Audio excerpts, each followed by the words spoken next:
দশম শ্রেণীর বাংলা ব্যাকরণের কারক ও অকারক সম্পর্ক অধ্যায়টির দেখো কিছু ছোট প্রশ্ন আলোচনা করছি, যেগুলো তোমাদের এমসিকিউ বা ভেরি শর্ট অ্যান্সার টাইপ কোশ্চেনে থাকতে পারে। তা সামনেই তোমাদের প্রথম পর্যায়ক্রমিক মূল্যায়ন রয়েছে, তার জন্য এভাবে তোমরা ছোট প্রশ্নগুলো অনুশীলন করলে পরীক্ষায় তোমাদের আশা করছি কোনো প্রশ্নই কিন্তু আটকাবে না। দেখো, প্রথমেই দেয়া হচ্ছে কারকের ব্যুৎপত্তিগত রূপ। ক্রি ধাতুর সঙ্গে অক প্রত্যয় যুক্ত হয়ে হচ্ছে কারক। তারপরে 2 নম্বরে রয়েছে সংস্কৃত বৈয়াকরণরা বলেন কারক সম্পর্কে কি না ক্রিয়ান্বয়ী কারকম। তাহলে এই বানানটাকে কিন্তু তোমরা সুন্দর করে তৈরি করবে। 1 নম্বরের অতি সংক্ষিপ্তধর্মী প্রশ্নের ক্ষেত্রে এই বানান ভুল লিখলে কিন্তু নাম্বার পাবে না। তার অর্থটাও দেখো ব্র্যাকেটে দেয়া আছে, বাক্যে ক্রিয়াপদের সঙ্গে অন্যান্য পদের সম্পর্ক, যেটা আমরা বাংলায় কারকের ডেফিনেশানে পেয়ে থাকি। আর এটা হচ্ছে সংস্কৃত ব্যাকরণের মতে কারকের ডেফিনেশান। বিভক্তি শব্দটি সাধারণ অর্থ হলো বিভাগ বা ভাগ করা বা বিভক্ত করা। এ কে তে এই বিভক্তিগুলি বিভিন্ন কারক সম্পর্ক নির্দেশ করে বলে এই বিভক্তিগুলির ব্যবহার বা ওই বিভক্তিগুলির ব্যবহারকে বলা হয় বিভক্তির তির্যক ব্যবহার। এই 3টে বিভক্তির ক্ষেত্রেই দেখা গেছে এরা 6টি কারক সম্পর্কের মধ্যে একাধিক কারক সম্পর্ক নির্দেশ করে থাকে।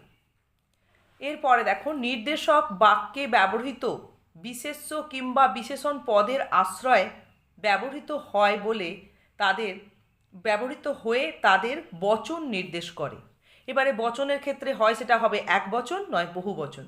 নির্দেশকের কাজ হচ্ছে বাক্যে বিশেষ্য বা বিশেষণ পদের সঙ্গে যুক্ত হয়ে তার সংখ্যা নির্দেশ করা। তাহলে তোমাদের প্রশ্ন অন্যভাবেও থাকতে পারে যে নির্দেশক বাক্যে কোন পদের সঙ্গে সাধারণত সংযুক্ত হয়ে থাকে।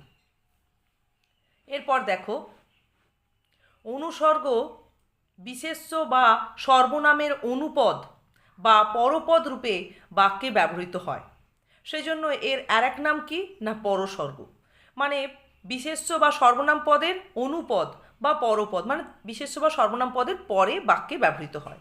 তাই এই অনুসর্গের আরেক নাম হচ্ছে পরসর্গ। আর অনুসর্গকে সংস্কৃত অনুযায়ী বলা হয় কর্মপ্রবচনীয়। মানে সংস্কৃত ভাষায় অনুসর্গের অপর নাম হচ্ছে কর্মপ্রবচনীয়।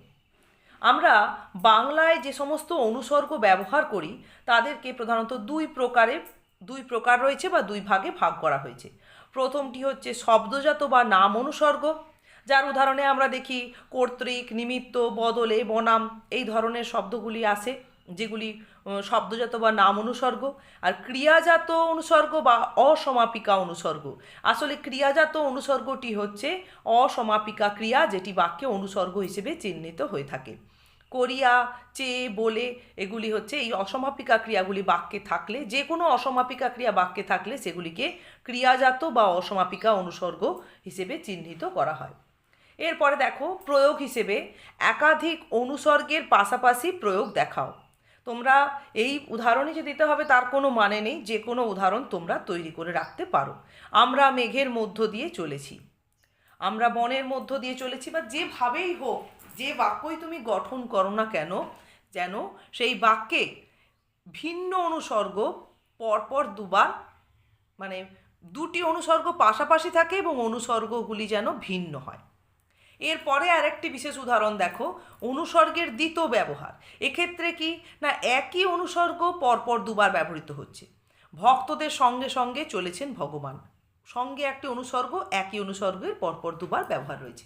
তাহলে এই ছোট প্রশ্নগুলো আজকে তোমরা প্র্যাকটিস করো।